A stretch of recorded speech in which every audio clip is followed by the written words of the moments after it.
Welcome to Money Talks. I'm Genevieve Westcott, bringing you up to speed with the latest financial news from across New Zealand and around the world. Coming up, good news for white gold. Fonterra's production up, sales up, revenue up, and profit after tax up ahead of last year.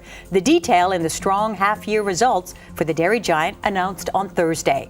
Plus, Fonterra's new boss calls a shot for his vision for the dairy giant, and it's all about volume, value, and velocity.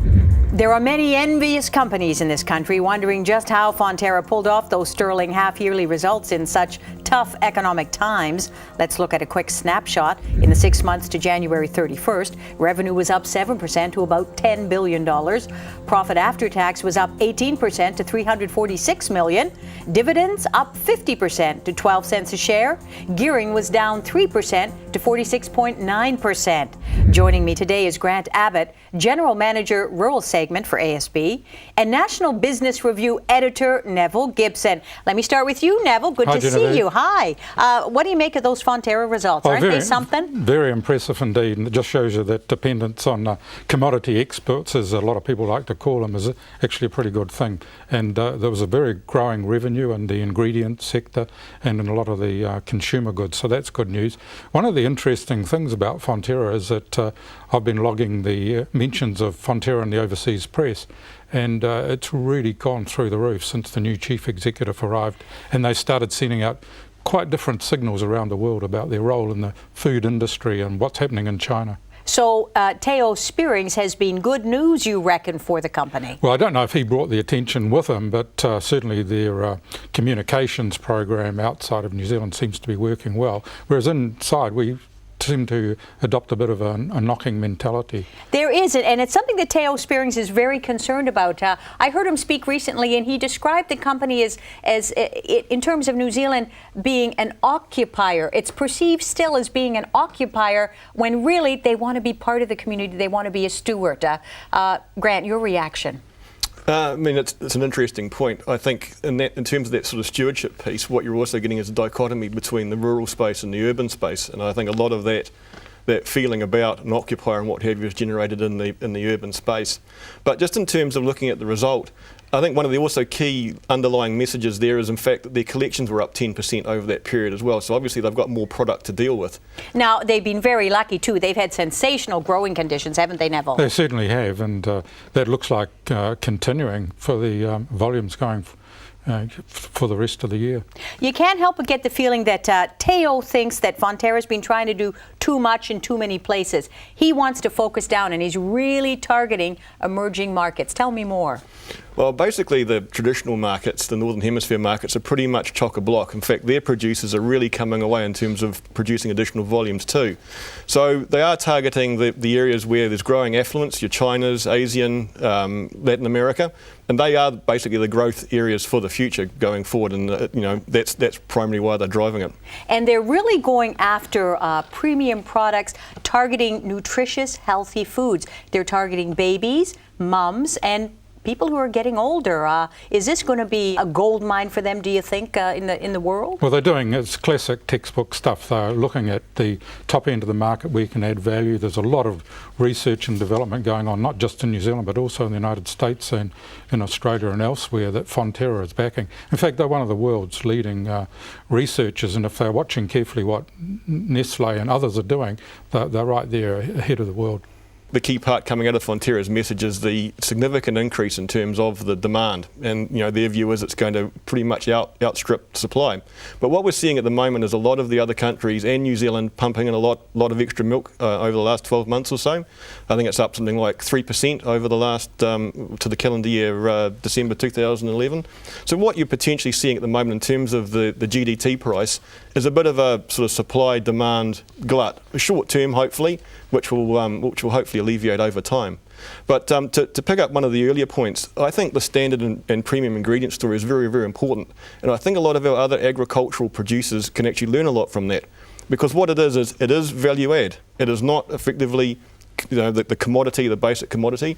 It is effectively getting as high a price as you can out of what you're actually producing. And I think that, as I said, is a lesson that all of our agricultural sectors can pick up Who on. in particular are you thinking about when you say that?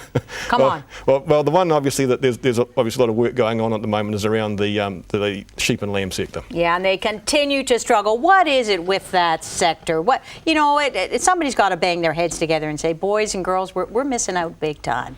Well, it is a political thing, and obviously there's a mentality on the farm that's quite different from that in the cities, and I don't have a solution to this one. It's been around for as long as I can remember in the meat industry. One only hopes that the consumer gets the message through of the type of meat they want to buy and how they want to buy it, and the companies tailor their product to suit. Now, interesting, let me talk a little bit about the government, and I see that David Carter, the Minister of Primary Industries, is now also going to take over local councils. What do you make of that, local government? Well, I think that this is very positive, and I think the government, the latest cabinet reshuffle, or at least the movement of a few portfolios, is very good. The other one is Mr. Gracer taking over climate change. I think these two men are very hard-headed, they're pragmatic. They may not be reforming type people, but they know where the arguments lie and how to overcome them. I think Mr. Carr's got a big problem with the dairy industry, but I think he will be acting in the country interest. In local government, there's a lot of reforms that need to be done. They're not major reforms, they're just getting the message through about being more efficient and making better use of ratepayers' money. And I think he's very good at nosing that sort of thing out. Coming up after the break, pessimism prevails over the state of the job market in New Zealand, how the grass market is affecting sheep and beef farmers compared to their dairy colleagues, and kangaroo and crocodile coming to a restaurant near you soon? But first, Fonterra predicts that strong economic and population growth in emerging markets means demand is forecast to grow by more than 100 billion litres by 2020. So answer this in our Farmers Facts and Figures quiz. How many additional billions of litres of milk is New Zealand expected to contribute to that global supply? Stay tuned.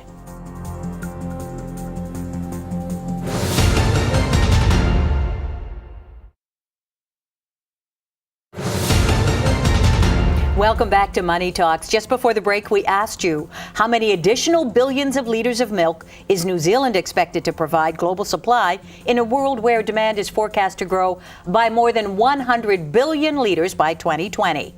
5 billion litres will be coming from here. Do you think that's doable? Oh, I think so. We ran an article in the National Business Review a couple of weeks ago saying that there's a huge opportunity in fertiliser and nutrients and that sort of thing, and that we're actually underdoing the production of the land that we've got now. And that was, and there's a lot of work going on in that area. So I'd say watch the space, that we can grow better grass and more of it. Let's talk now about the New Zealand economy. How are we doing? I think looking at the global scene, that things may be settling down pretty much in Europe. Volatility's gone out of the market. The share markets around the world have had their best 3 months since people can remember, which is probably back to about 1998. New Zealand market was lagging a bit, but we did very well last year.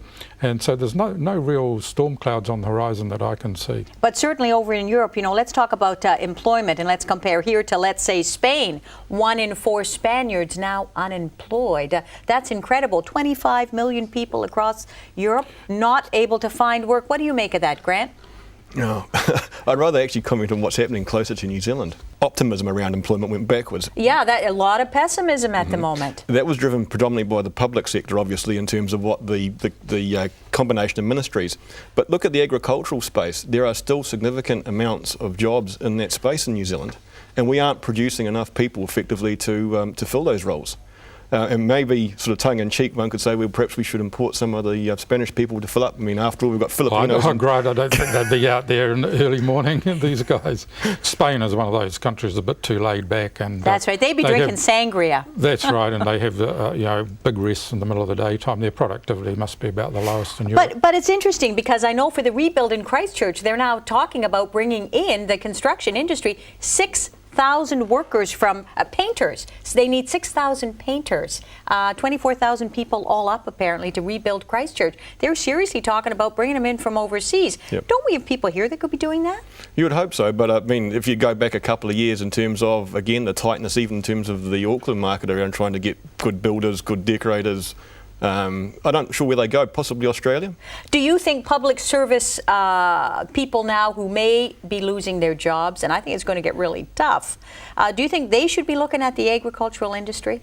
Well, as I said, there is a significant amount of opportunity there, and it's not just in terms of the menial sort of the labouring part. There's huge scope in terms of farm management. We're not producing people with enough people with the technical skills to do it, and slightly less tongue-in-cheek. Effectively, we are importing a number of people, particularly Filipinos and Chileans, into the market to fill up some of those gaps. Yeah, what's your take, Neville? Well, if you look around Auckland for road building, and it's going ahead at rate of knots, not one of those persons is what you'd call a New Zealander. They obviously recently arrived here and they work pretty hard, and it's quite noticeable to see the kind of profile of people doing those sort of jobs and building jobs. And so I think that's the future we have to accept. As far as shortage of technical skills, that sort of thing, that's right. I don't think we've really got a problem in terms of employment opportunities for those prepared to seek out training that leads to jobs. I don't think that information gets out. Certainly universities are trying to get it out, but too many people want to do what you might call soft jobs. Public service is one of them, rather than skilled jobs with a lot of technical background, and that requires a lot of study. So is it time for the government to take a firmer hand and be more involved? I think directing the labour market is wrong. You've got to send the signals out to the parents and to the kids in their late teens. But they don't seem to be cutting through. Well, money talks, and there's been a big upswing in a number of science and engineering students because the incomes in the sector that Grant's been talking about, they're actually quite high. Well, the writing is on the wall for all of us. John Key is openly talking, and Bill English, about how it's going to be really tough to hit budget surplus by 2014-15. I don't think we've even begun to see some of the cuts that are coming. What do you reckon? Well, the good news is that he's actually covering that deficit by reducing government spending. I mean, people who say that we should increase taxes and that sort of thing, that's not really the answer to economic growth. But getting government spending down, well, you can always send out signals saying it's going to look really bad, and media are good at being gullible and picking that up. But the general thing is that it's very, very hard to get government spending down once it's entrenched in terms of numbers and so on. So I'd say, well, let's watch this space. Okay, back to the farmers. Grant, let's talk about the impact of the grass markets on the sheep and beef farmers on the one hand and the dairy farmers on the other. Mm-hmm. Well, obviously we've talked a little bit about Fonterra, and we've seen the increase in production over there 6 months to 31 January. And obviously December and November were huge months in terms of the amount that was produced, and the rains kept falling. It's made our summer a bit miserable, but the grass is still growing, the cows are still milking, and they're obviously seeing the rewards in terms of the production which is going through. The situation, particularly in the sheep space, is very interesting, because obviously with the grass economy, they've been holding on to their stock in order to finish the stock to higher weights and that kind of thing. But the big question is, how long is it that they're going to actually keep those stock on the farm? And I think potentially we're going to end up with something like a very strong two-speed market, that the people who actually entered the market and basically sold going into the Easter trade and Easter chilled trade in Europe will have made significant amounts of money. But we've seen that the sort of the kill rates are not very high at the moment historically, and so there must be a bubble coming through at some point. And when that hits, what's that going to do to prices? I noticed in the paper this morning there was some material around the fact that the Europeans are upset by the price of legs of lamb in the UK, and that's certainly impacting in terms of the amount of demand that's going on there.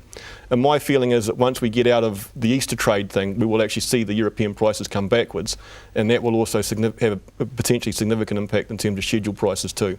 Lamb schmam, I want to talk about pink schleim. This is a smear campaign, do you reckon? Oh, certainly. There's a big company called BPI, Beef Products Incorporated in South Dakota, that provides enormous amounts of ground beef for hamburgers, for example, to all of the United States. You explain it to me, Grant. They take the offcuts of the beef. In industry terms, it's called lean, finely textured beef. So basically what happens is, in terms of the making of the lean, finely textured beef, is when they're effectively boning out the beef animal, they end up with a large number of bits of meat which effectively have got significant amounts of fat in them.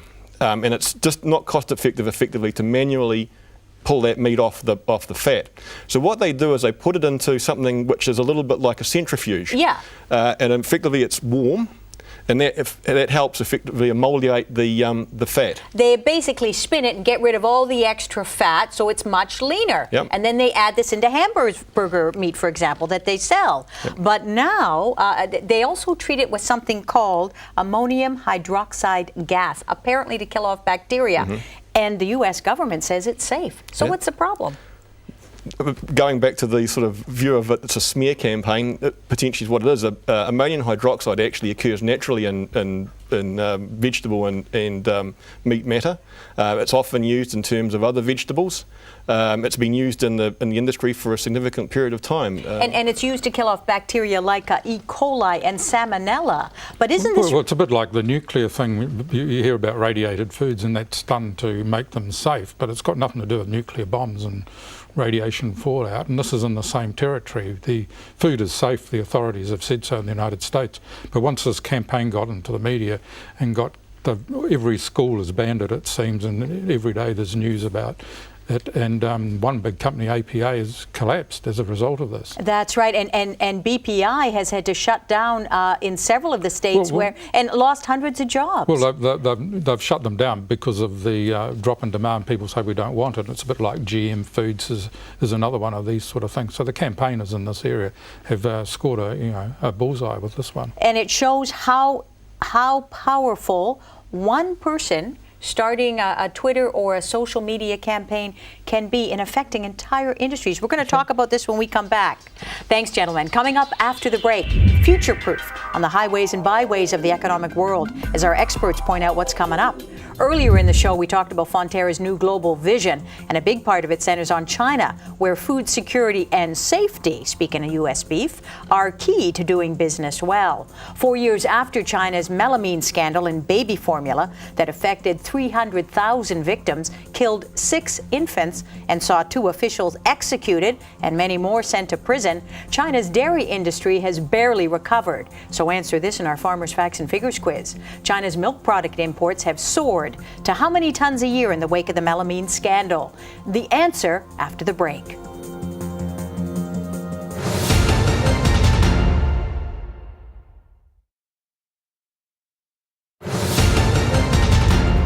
Welcome back to Money Talks. Just before the break, we asked you, China's milk product imports have soared to how many tons a year in the wake of the melamine scandal?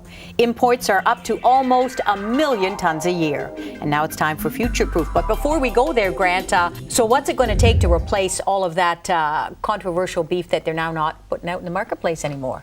Well, in terms of the amount of Americans eat a lot of ground beef. They love it. They do, and around 77% of all ground beef sold has got the LFTB actually cut into it, and that's going to take a phenomenal amount to replace. Actually, about 1.5 million head of cattle per annum to fill in that hole. And when you consider already that beef prices in the US are already at all-time highs, that means a potential significant opportunity for New Zealand farmers, beef farmers, in terms of getting more product in there. Well, maybe they're going to have to think like we're doing down under, apparently. They're going to have to think about replacing it with bison or crocodile or kangaroo. New news out of the New Zealand, Australia Food Safety. This is from the Food Safety Standards Authority, which operates in New Zealand and Australia. And while this only applies to Australia, obviously is going to be, New Zealand can come in with, just tick the boxes. It's quite restricted in Australia what you can do. I mean, you can shoot lots of kangaroos if they're described as feral and a bit of a pest, but you can't then commercially farm them. And what they're going to do is look at these standards across all kinds of exotic meat. And restaurants, of course, a huge demand. And I think that it won't be very hard for New Zealand to piggyback on that and import it so top restaurants can serve the most exotic kind of meals that foreigners come here to enjoy. And they're talking about kangaroo, crocodile, rabbit, funnily enough, is included. It's imported. It's not just, when they say exotic, it's strange, but it's both native and non-native animals, so llamas and these sort of things. So not good news for vegans and so on, but quite good for those who like carnivorous meals. Yeah, because how bizarre, you've been able to buy kangaroos legally in Australia for 10 years, but as you say, you're not allowed to legally harvest it. Yes, well, it applies in as different states and that sort of thing, but what they're going to do is come up with a food standard that means that these can now be killed on the farm, because a lot of these animals are rather large. Farmers haven't been able to do it, but it's not cost effective to send them to the nearest abattoir. So it's all that kind of rules, you know. So that be a bit more like wild game and that sort of thing.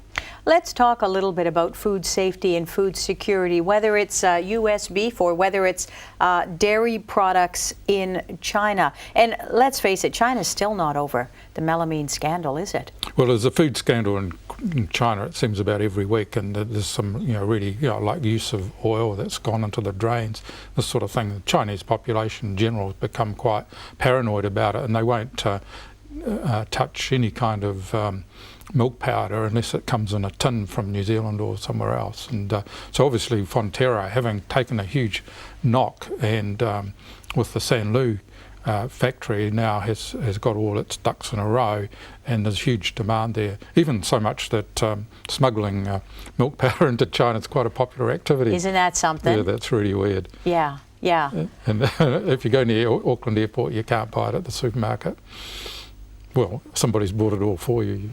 And in fact, there's, but it's opened up an opportunity for some competitors to Fonterra. Fonterra is actually making the powder, but then it's packaged by a Chinese company and then shipped off. But for Fonterra to be successful in China, it's going to have to really build large-scale herds, isn't it? The way, they're going to be farming there the way they really don't farm here so much. And they're going to have to really raise productivity of the cows as well. How much of a challenge is that going to be for them? Well, obviously, you're, 3,000 or 4,000 miles away, and doing anything at a distance is going to take some kind of doing. The important thing is that they have established the fact that security piece is extremely important. I mean, in the short term, they're still talking about the standard and premium ingredients, particularly around food for the elderly and food for infants coming from New Zealand predominantly. It'll be interesting to see when they actually change that over, because my understanding is that the sort of pooled milk initially is at least going to the sort of low end non sort of produced area, rather than the value add products. So it'll be interesting to see whether they can actually keep that degree of control. They're talking about forming partnerships with producers as well at the sort of second tier, and that sort of makes sense. But with the history of China and the corruption in the Chinese system, let's face it, Fonterra has a heck of a challenge, doesn't it? They don't want another Sanlu on their hands. Yeah, there seems to be sort of two rules in China. One is there's a set of written rules, and then there's the rules that apply, or whether they're applied and that sort of thing. And every now and then there's a huge crackdown. The media seems to, and it's controlled by the government basically, seems to send out a lot of signals and warnings, but they also have to catch a few people and punish them. And boy, do they punish them hard. Yeah, they do. I see, for example, that a Chinese cow produces half the amount of milk that maybe its European or American cousin might produce. Yeah, it's going to take time for the kind of breeding here to take off in China. But the interesting thing is that recently Fonterra invited some foreign journalists into their operation, and Reuters was one of them. So that story went all around the world, and it was very favourable to New Zealand and to the methods that Fonterra is using. Of course, it involves what we'd call factory farming, and that's more acceptable in a large part of the world where food security is important. Now it's interesting. Rather than nice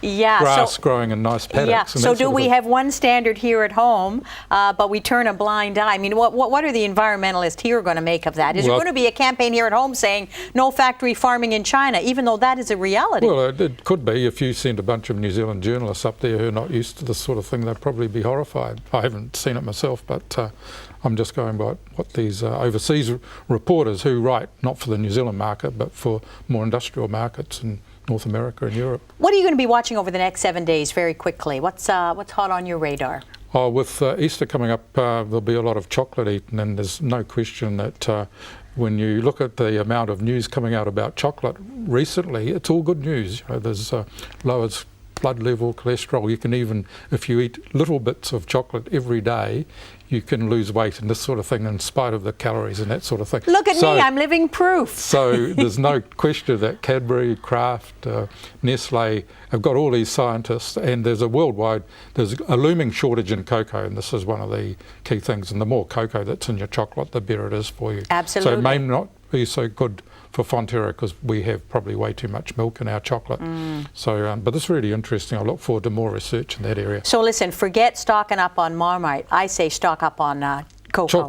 Chocolate. And it's always cheaper after Easter as well. Yeah, there's a tip. Boy, I love Neville. What about you, very quickly? What are you doing over Easter? I'm going to put in a plug for red wine. That's good for the heart too, and we need to support our New Zealand viticulture industry. So. Chocolate, red wine. I'll see you in the green room. Thanks, boys. Very good. Thanks to my guests, Grant Abbott and Nevil Gibson. Be sure to check out our website for all the latest news. One thing's for sure, if you're a dairy cow anywhere in the world, you're in hot demand. Wouldn't you be kicking up your heels?